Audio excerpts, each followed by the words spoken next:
Have you ever wondered what would happen if the CEO of your company disguised himself as an ordinary employee to see everything happening behind the scenes? Now, imagine that this CEO is a black man who had to overcome countless barriers to reach the top. He thought he knew his company well, that he had built something solid based on values of respect, dedication, and unity. But what he discovered while living as a janitor for a week left him completely shocked. But before we dive into the story, comment below where you're watching from today. And if you enjoy stories with unexpected twists and life-changing moments, don't forget to subscribe to the channel. Jacob Brandon, a renowned CEO, was known for turning challenges into opportunities. Despite his professional achievements, he felt that something was amiss within his company.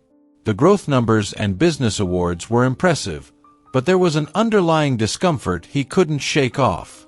He realized that beyond the metrics, there was a hidden reality that needed to be uncovered. Do I really know my company? He wondered, troubled by the possibility that he might not be seeing the full picture.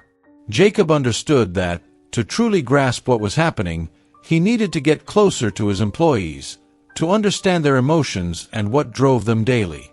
Jacob's restlessness grew with each new board meeting, where everything seemed perfect. The graphs pointed upward, targets were met with ease, and investors were more than satisfied. Yet, he sensed a deep disconnect between these results and the true well-being of his employees. The company he founded, built on values of faith and perseverance, seemed to be losing its essence. Where's the team spirit? Where's the genuine motivation? He questioned, searching for answers that weren't in the reports. He decided it was time to leave the comfort of his office and confront the truth head-on. The idea to disguise himself as a janitor came like a flash of inspiration. What if I could see everything without being noticed? He thought, knowing that to uncover what was really happening, he had to become someone unrecognizable. Jacob wanted to experience the frontline workers' daily struggles, to hear the conversations that never reached him. He hired a makeup artist to transform him completely and spent weeks training to behave like an ordinary worker.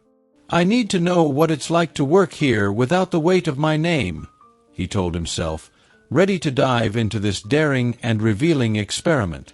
Disguised as Jake, he entered through the back door, unnoticed by anyone. Immediately, he noticed a stark contrast. Employees hurried past him without even a glance. A simple, "good morning," seemed like a luxury. Jacob felt what it was like to be invisible in his own company. If they treat me like this, how do they treat others? He reflected, already starting to see that something was deeply wrong with the culture he had unwittingly helped create. This initial experience made him question even more his decisions and the distance he had allowed to form between himself and his company. As the days passed, Jacob began to notice disturbing patterns. During breaks, he overheard conversations he would never have imagined. The disillusionment was palpable, and the lack of hope almost tangible. People are demotivated, he thought, as he pretended to sweep the floor. Many employees spoke about the lack of recognition and the unbearable pressure to meet targets.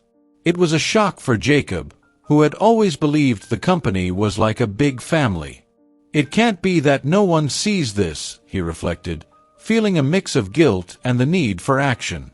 But he knew there was much more to uncover before he could change anything. What surprised him most was the silent resilience of the employees. In a conversation with an administrative assistant, he heard her lament about how, despite her hard work and dedication, the chances for promotion were almost non-existent. "Why do you stay?" he asked, genuinely curious. Her response was filled with emotion. "Because I still have hope. One day, things will get better." Those words struck a deep chord in Jacob. He saw in her the courage of someone who doesn't give up, even when everything seems to conspire against them. This has to change, he thought, but he knew that to transform the company, he would have to face even greater challenges. With each new interaction, Jacob learned more stories of struggle and frustration. Workers who gave their best, but were ignored by leadership. People who went above and beyond, but whose efforts went unnoticed. The CEO, now a janitor, felt a mix of shame and anger. How had he, who always preached the importance of recognition, allowed this to happen? Faith without action is useless, he thought, recalling the words he used to use in motivational speeches. He began to realize that, to truly change the situation, he needed to do something far beyond pretty words. Amidst all the challenges, Jacob found inspiration in the small victories of daily life. Like a cleaning staff member who, with a smile on her face, helped colleagues even when no one thanked her. She was an example of compassion and resilience. There are incredible people here, he thought, admiring their ability to persevere. Even without recognition, without a supportive environment, many kept going, believing in better days. This touched him deeply, reaffirming his commitment to transform that environment. He knew that to do so, he needed a turning point, a radical change that started from within. Each encounter was a revelation. Jacob began to understand that the toxic culture wasn't just an individual behavior problem, but one of leadership and poorly structured systems. The company he founded with so much love and faith had become something he hardly recognized. But how can I change this?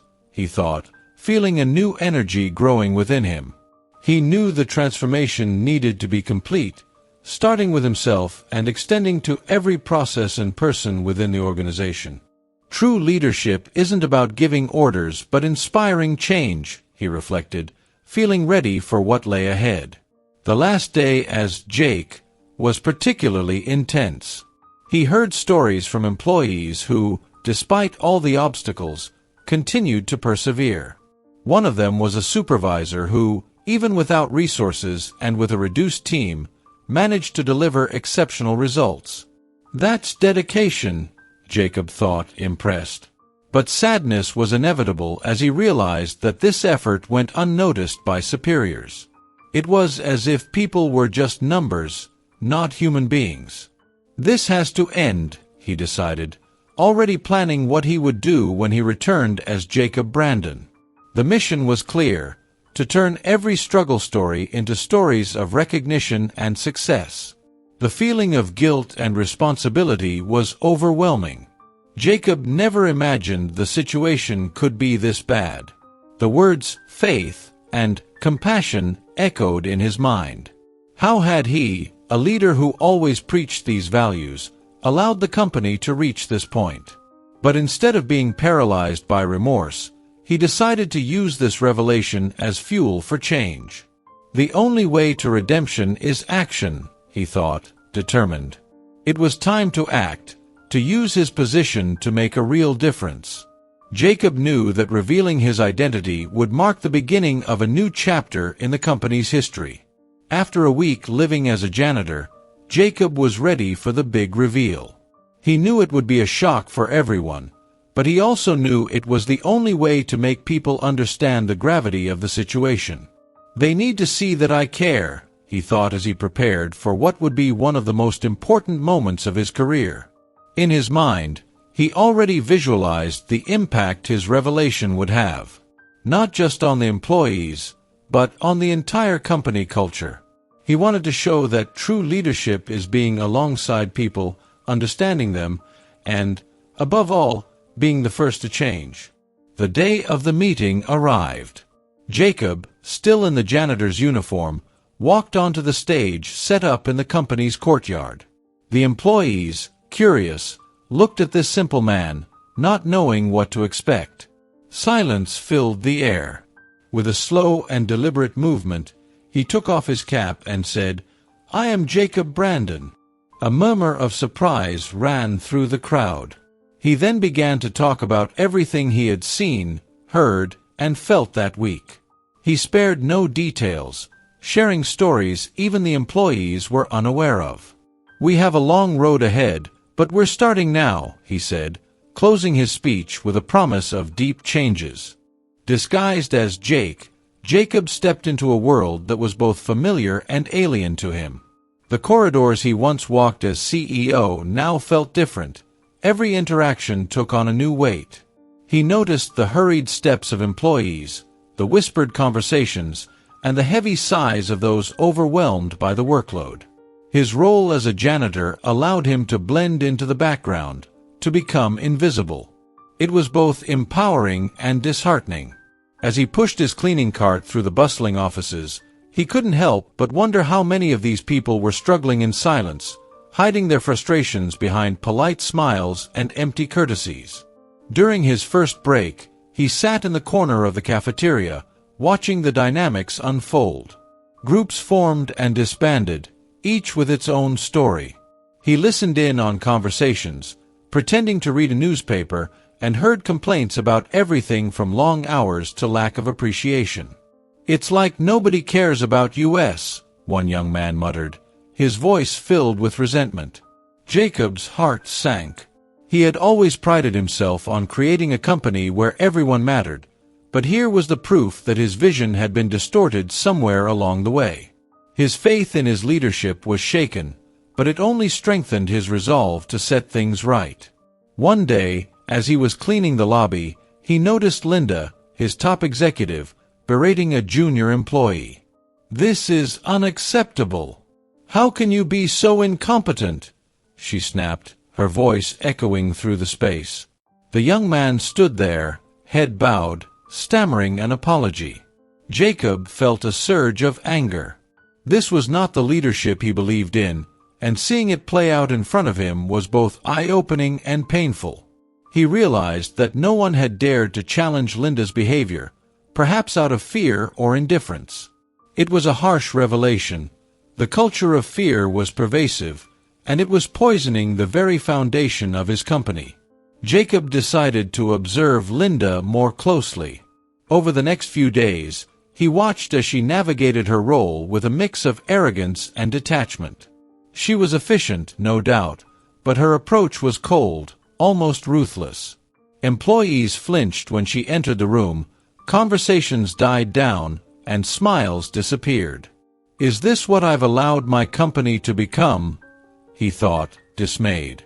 He knew Linda was capable, but this was not the kind of leadership he wanted to promote.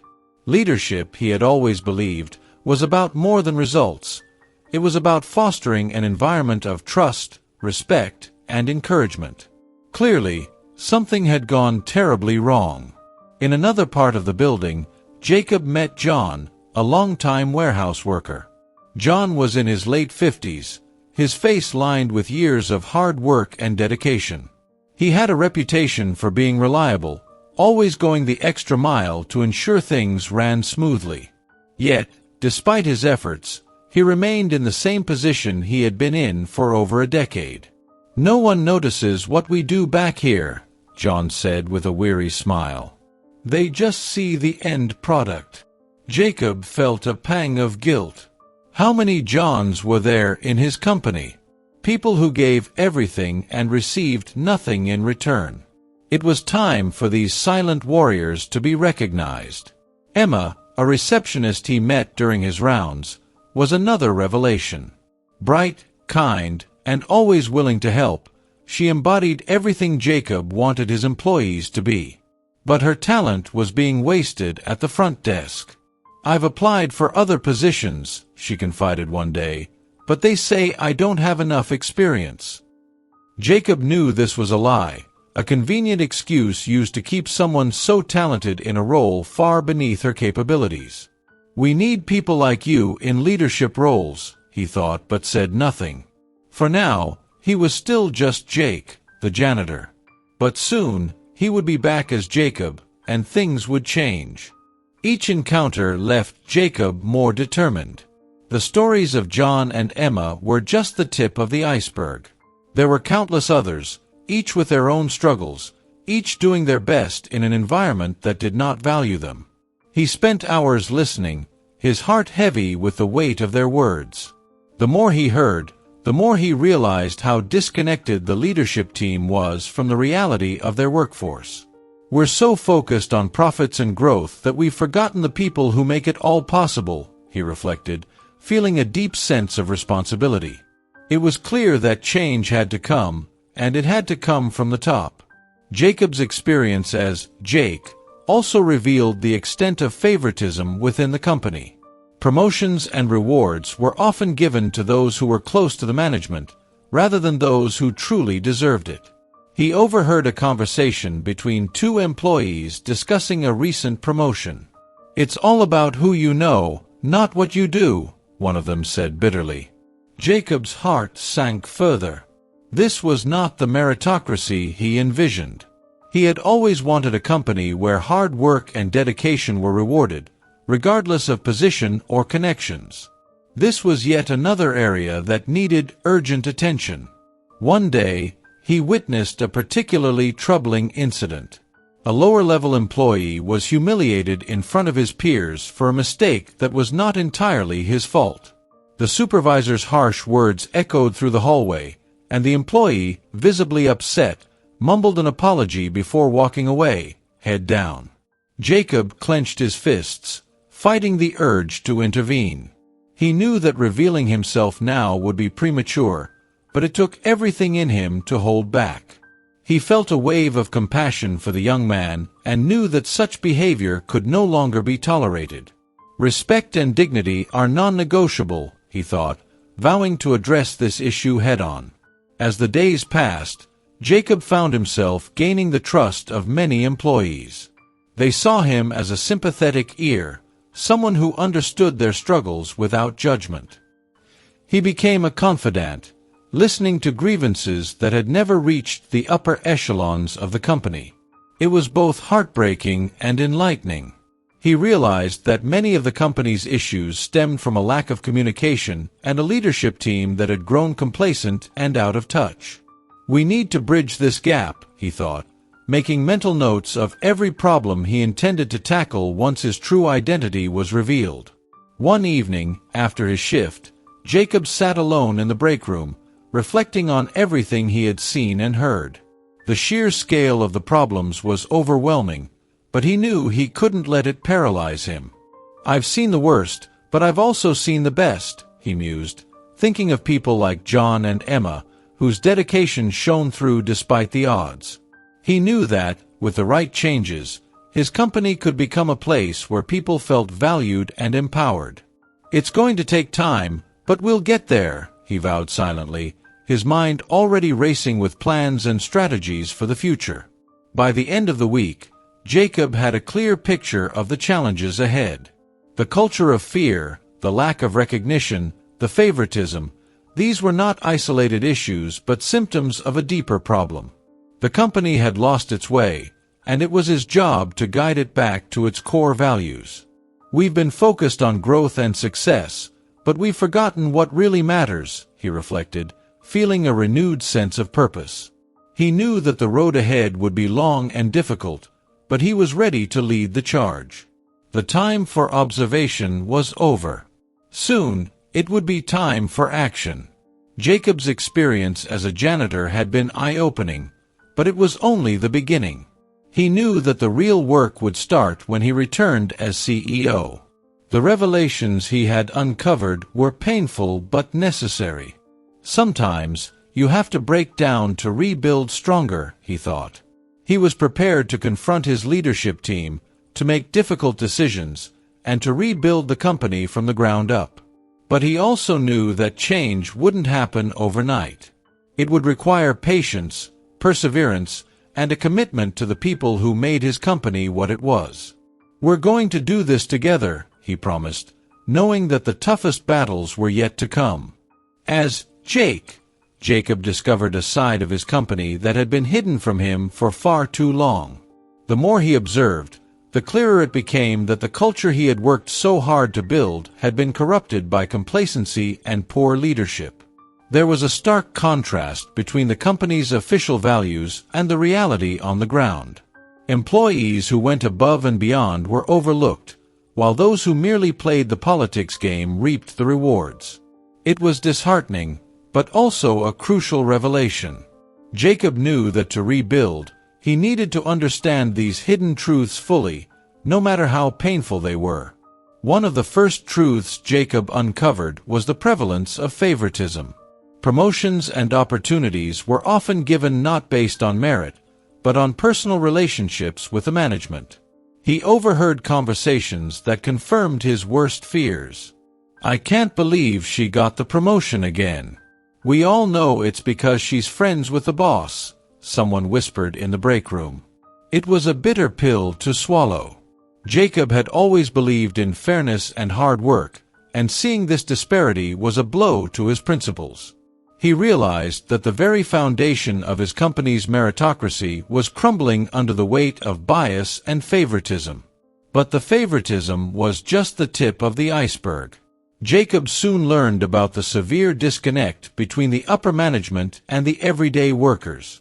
During a routine cleaning of an office, he overheard a manager discussing a new policy change. "They don't know what they're doing up there.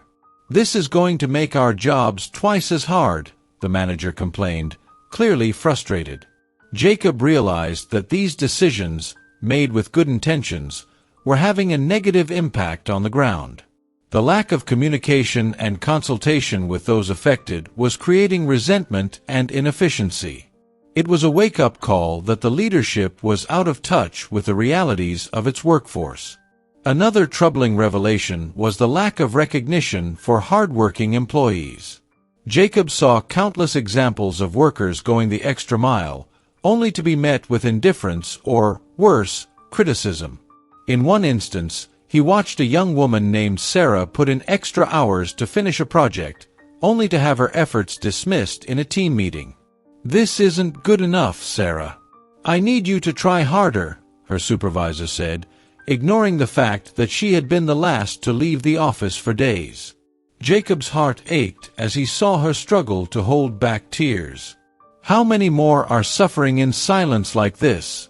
He wondered, feeling a deep sense of responsibility. The more Jacob dug, the more he realized that these issues weren't isolated incidents. They were systemic, ingrained in the very structure of the company. He found that many employees had lost faith in the leadership and the company's direction.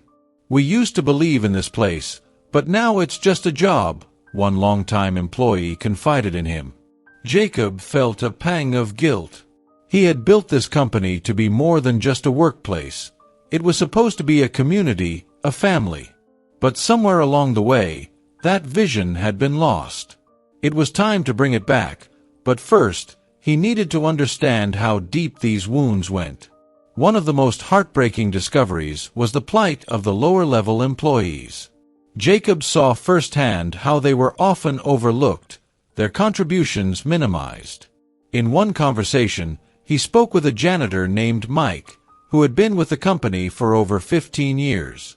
"I love this place, but sometimes I feel like I'm just part of the furniture," Mike said, his voice tinged with resignation. Jacob was struck by the dedication and loyalty these workers showed, despite being treated as expendable.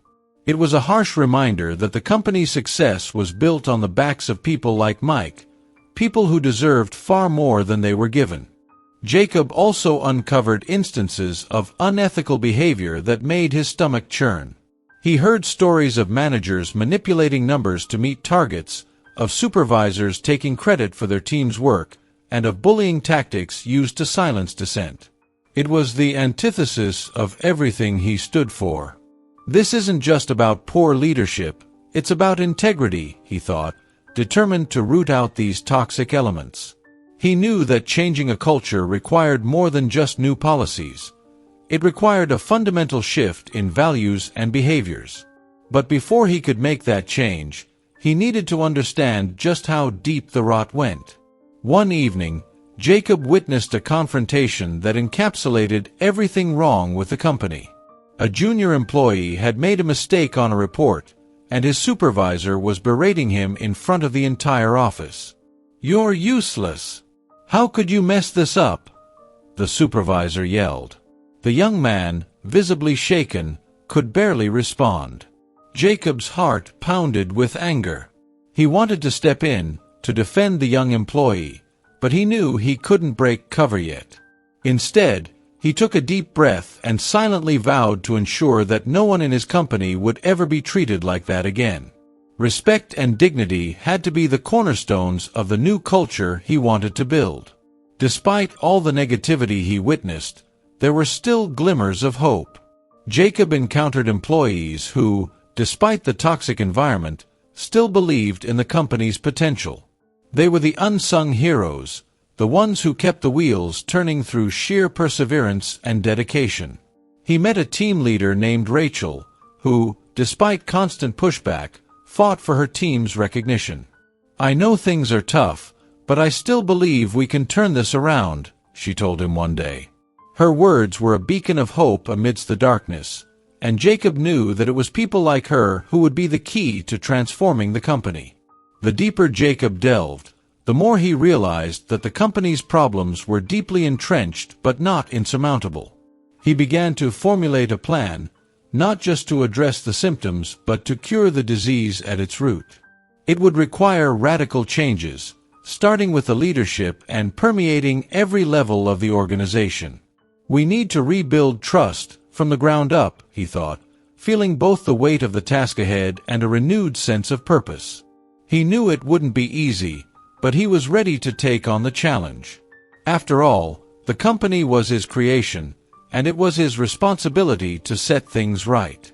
As his week as Jake came to an end, Jacob felt a mixture of relief and urgency. He had seen enough to know that change was not just necessary but urgent. The employees needed to see that he was committed to them, that their struggles and concerns were not falling on deaf ears.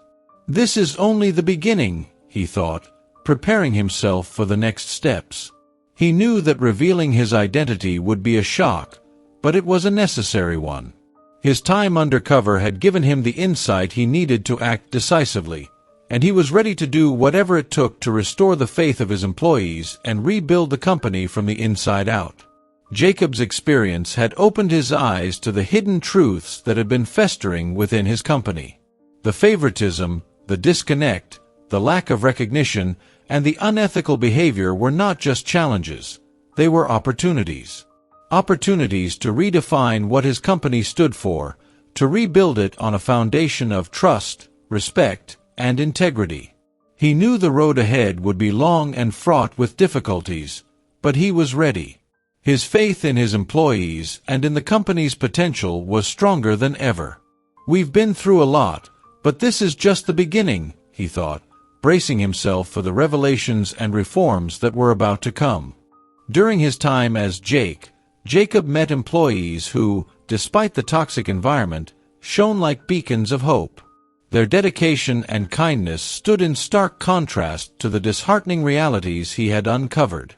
John, a warehouse worker, was one of these individuals. In his late 50s, with decades of experience, John was the backbone of his team. His unwavering work ethic and willingness to help others were inspiring. Yet, despite his contributions, he remained unrecognized by the leadership. "I do it because it's the right thing to do," he told Jacob one day, with a modest shrug. Jacob was moved. Here was a man who embodied the very values the company claimed to hold dear, but who received no acknowledgement for his efforts. Another standout was Emma, the receptionist. Bright and cheerful, she greeted everyone with a smile, no matter how her own day was going. She was the first face people saw when they entered the building, and she made sure that face was welcoming and kind. "People come in stressed, and I want to make their day a little easier," she said, her eyes sparkling with genuine warmth. Despite her aspirations to move into a more challenging role, she had been passed over for promotions time and time again. "They say I lack experience, but how will I gain it if no one gives me a chance?" she confided to Jacob. He felt a pang of guilt, realizing that he had unknowingly contributed to this cycle of neglect and underutilization. Then there was Carlos, a junior engineer who often stayed late to solve problems others had given up on. "I just want to make things better," he said, explaining why he put in so many extra hours. His dedication and innovative thinking were exceptional, Yet his efforts were overshadowed by more senior engineers who took credit for his ideas. Jacob saw in Carlos the kind of perseverance and passion that could drive the company forward, if only it were properly nurtured. He made a mental note to ensure that, once he returned as CEO, Carlos would be given the opportunities and recognition he deserved. Jacob also met Linda, a cafeteria worker, whose compassion knew no bounds. Despite being in a low-paid, often overlooked position, she made it her mission to brighten the day of everyone she served. "Food is love," she would say, as she handed out meals with a smile. Many employees would confide in her, sharing their worries and frustrations, and Linda would listen, offering words of encouragement and hope. "You've got to keep your head up," she would tell them. For Jacob, Linda was a reminder of the power of kindness and the impact one person could have, no matter their role in the organization. One of the most striking encounters Jacob had was with a janitor named Sam.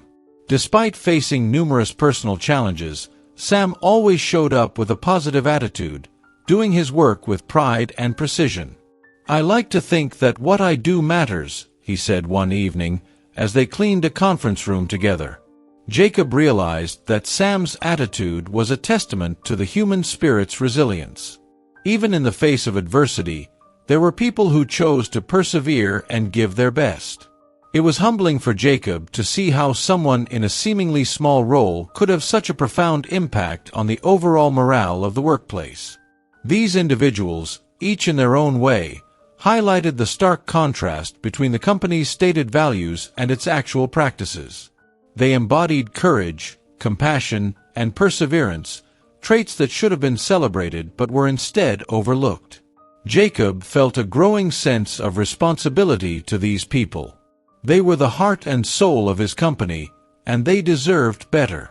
This is what leadership should be about: seeing, recognizing, and valuing people like them, he thought, resolved to make the changes needed to create a workplace where their efforts would be acknowledged and rewarded. As Jacob spent more time with these employees, he realized that they weren't just enduring the company's flaws, they were actively working to make it better. They supported their colleagues, took pride in their work, and kept the spirit of the company alive, even when the leadership failed to do so. "You all inspire me," he told John one afternoon, as they shared a cup of coffee. "I don't know what I'd do without you guys." John smiled and shrugged. "We just do what we can." It was a simple statement, but it carried a powerful message. These were the people holding the company together, and they did it without any expectation of recognition or reward. The more Jacob interacted with these inspiring individuals, the more he felt the need to act. He couldn't let their efforts go unnoticed any longer.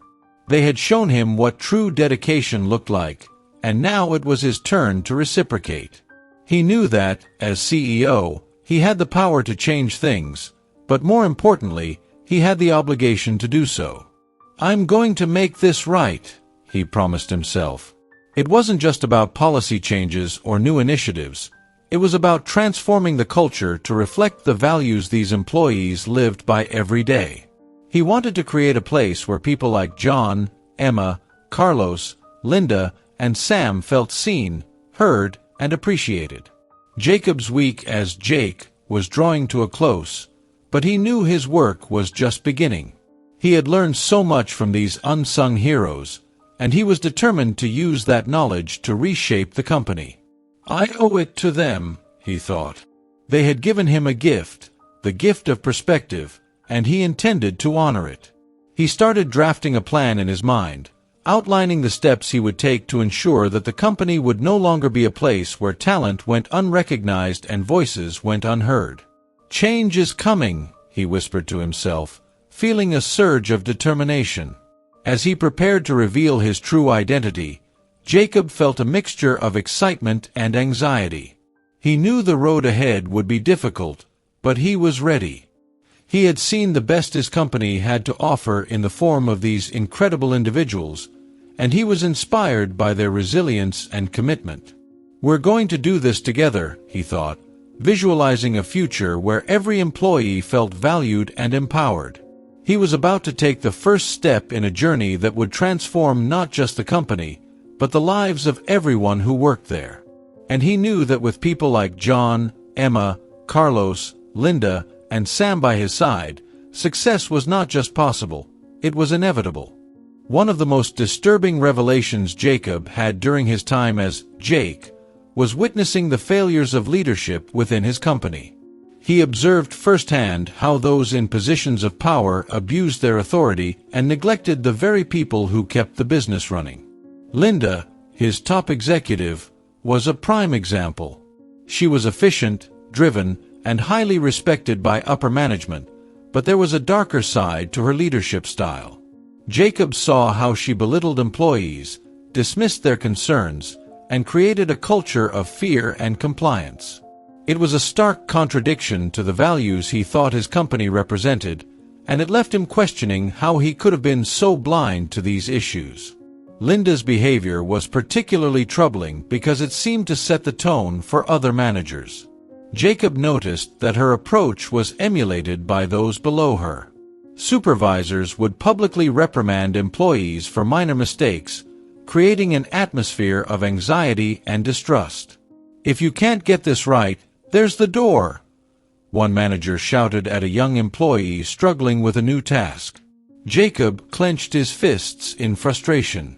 This was not the environment he envisioned for his company. It was supposed to be a place of growth, learning, and mutual respect, not fear and humiliation. He knew that for real change to happen, he would have to start by addressing these toxic behaviors at the top. One afternoon, Jacob overheard Linda in a heated phone call with a client. After hanging up, she turned to a nearby assistant and barked, "Why didn't you remind me about this meeting? This is your fault." The assistant, visibly shaken, apologized profusely, even though it was clear she wasn't at fault. Jacob watched in disbelief. It was evident that Linda was using her authority to deflect blame and assert dominance, a tactic that was not only unethical but also demoralizing for those around her.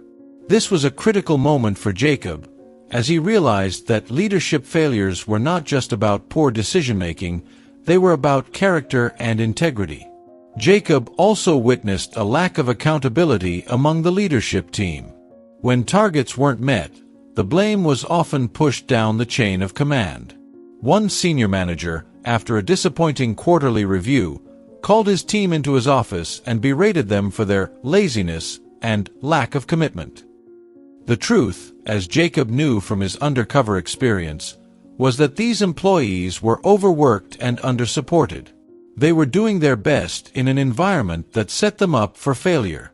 It was heartbreaking to see their efforts dismissed so callously. "We're failing them, not the other way around," Jacob thought, feeling a deep sense of responsibility.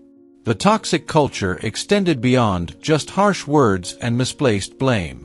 Jacob noticed that many leaders were more concerned with maintaining their own status than with the well-being of their teams. Promotions were often given to those who played political games rather than those who demonstrated genuine leadership qualities. This had created a cutthroat environment where people were more focused on protecting themselves than on collaborating and innovating. Jacob realized that the problem was systemic, rooted in a leadership structure that rewarded the wrong behaviors. "We need a complete overhaul," he thought, recognizing that it would take more than just a few policy changes to fix these deep-seated issues. In one particularly eye-opening incident, Jacob observed a manager take credit for an idea that came from a junior team member. During a strategy meeting, the manager presented the proposal as his own, basking in the praise of the executive team. The young employee who had developed the idea sat quietly, his face a mask of frustration and disappointment. Jacob felt a surge of anger. This was exactly the kind of behavior that stifled creativity and discouraged innovation. He knew that if he wanted his company to thrive, he needed to create an environment where ideas were valued and the people who generated them were recognized. Jacob's interactions with the lower-level employees contrasted sharply with what he saw among the leadership. While many of the workers he met were dedicated and hopeful, the leaders seemed disconnected and self-serving. He realized that this disconnect was at the root of many of the company's problems. The leadership team was out of touch with the challenges faced by their employees, making decisions based on assumptions rather than facts. How can we lead effectively if we don't even understand the reality of our people? He wondered, feeling a renewed commitment to bridging this gap and fostering a culture of empathy and understanding. As Jacob continued his observations, he began to see a pattern of hypocrisy among the leadership. Many of the executives preached values like integrity and teamwork but behaved in ways that completely contradicted these principles. They would give speeches about the importance of employee well-being, only to turn around and cut benefits or increase workloads without warning. Jacob found this duplicity infuriating. It wasn't just damaging the company's morale, it was eroding trust at every level. He knew that if he was to rebuild his company, he needed to start with a leadership team that not only talked the talk but walked the walk. One of the most difficult aspects of his undercover experience was reconciling his personal relationships with the professional realities he was uncovering. Many of the executives he had considered friends were implicated in these failures. It was painful to realize that people he trusted and respected were contributing to the toxic culture he now saw so clearly. I need to separate the personal from the professional, he thought, feeling a weight settle on his shoulders. He knew that when he revealed his identity, there would be difficult conversations and perhaps even tougher decisions to make. But he was prepared to face them, for the sake of the company and its people. The more Jacob saw, the more he realized that the leadership failures were not just about individual behaviors, they were symptoms of a deeper, systemic issue. The company's values had become empty words, and its culture had been poisoned by a focus on profit over people. Jacob knew that turning things around would require a complete cultural shift, starting with a new kind of leadership, one that prioritized empathy, accountability, and genuine care for employees. This won't be easy, he thought, but he was ready to take on the challenge. The stakes were too high to back down now. As Jacob's time undercover drew to a close, he felt a mixture of dread and anticipation. He knew that the changes he needed to implement would be met with resistance, especially from those who had benefited from the current system. But he was also excited. For the first time in a long time, he felt connected to his company's mission again. "We're going to turn this around," he promised himself, thinking of the inspiring employees he had met and the potential he knew the company still had. He was ready to take the next step, to reveal what he had learned and to start building a new, better future for everyone. Jacob's experience as Jake had opened his eyes to the failures of leadership in a way that no amount of reports or meetings could have. He had seen the pain and frustration of employees who felt unsupported and unrecognized. He had witnessed the damaging effects of a toxic culture that rewarded self-interest over collaboration. But he had also seen the potential for change.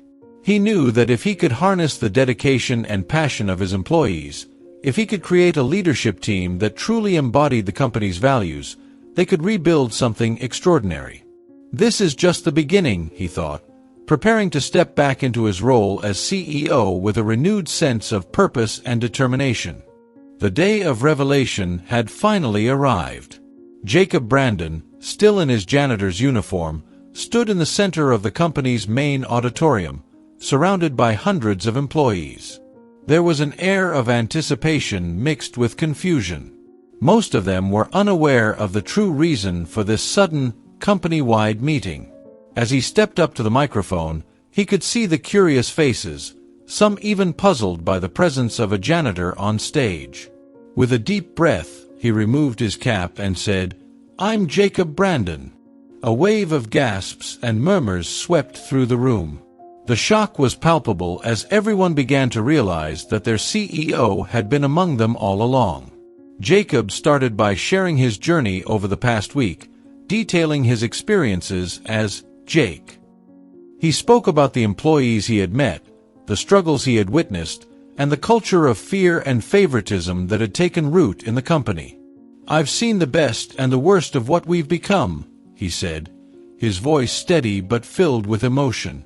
"I started this company with a vision of hope, courage, and compassion. But somewhere along the way, we lost sight of those values." His words were met with a stunned silence, as employees processed the weight of what he was saying. This wasn't just an admission, it was a call to action.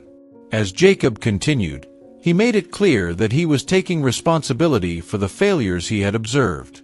"I let this happen," he admitted, looking around the room. "I got caught up in the numbers and the growth, and I stopped paying attention to what really matters, you." It was a humbling moment for him, to stand before his employees and acknowledge his mistakes. But he knew it was necessary. "We can't move forward until we face what's been holding us back," he added. The room was silent, the audience hanging on his every word. They weren't used to seeing this side of him, vulnerable, honest, and deeply committed to making things right. Jacob then turned his attention to the future. "Change is coming, and it starts today," he announced, his tone shifting from reflective to resolute. He outlined a series of reforms designed to address the issues he had uncovered. There would be a complete overhaul of the promotion system, ensuring that opportunities were based on merit and not favoritism. A new initiative would be launched to recognize and reward employees who demonstrated the company's core values. "No more will your hard work go unnoticed," he promised, to a ripple of hopeful murmurs from the crowd. It was the beginning of a new chapter, one where everyone's contributions would be valued. He also addressed the toxic leadership behaviors he had witnessed. "Effective immediately, we will be implementing a new code of conduct for all leaders," he stated firmly. "There will be zero tolerance for bullying, discrimination, or any form of unethical behavior." As he spoke, he saw a mix of reactions: relief from those who had suffered in silence, and unease from some of the senior managers. But Jacob was unwavering. He knew that real change would require more than words. It would take action, and he was ready to lead by example. "Leadership is about serving those who look to you for guidance, not exploiting them," he said, his eyes scanning the room, making sure his message was clear.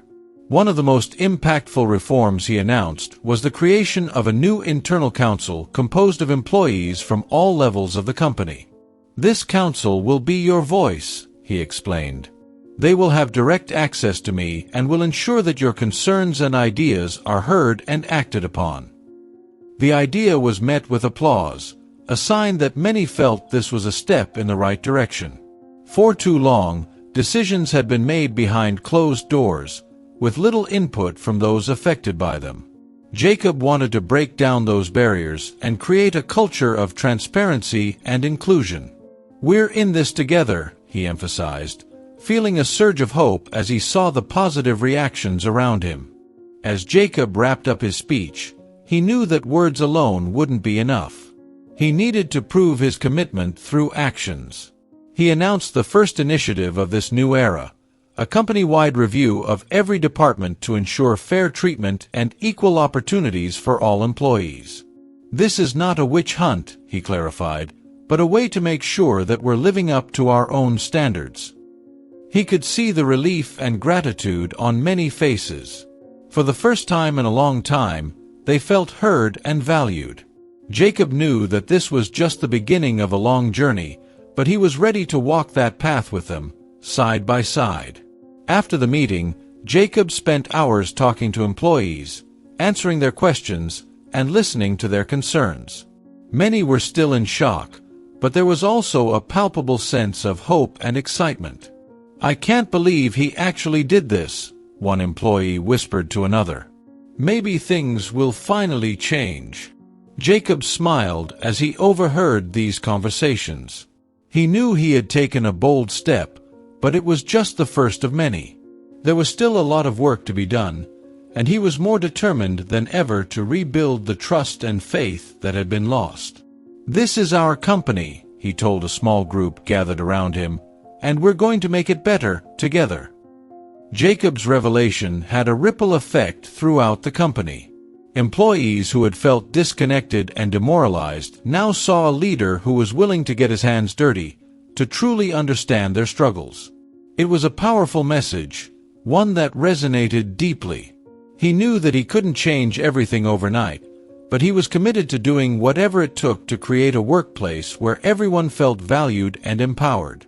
"This is just the beginning," he said to himself, as he walked through the halls, greeting employees who now looked at him not just as their CEO, but as someone who genuinely cared about them.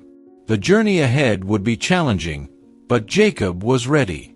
He had seen the best and the worst of his company, and he was determined to harness the potential he knew existed within his employees. The reforms he had announced were just the start. He planned to spend more time on the ground, working alongside his employees, understanding their needs and finding new ways to support them. Leadership isn't about sitting in an office making decisions, he thought. It's about being here, listening, and acting. As he looked around the auditorium filled with hopeful faces, he felt a renewed sense of purpose. The path to true reform was long, but he was ready to lead the way.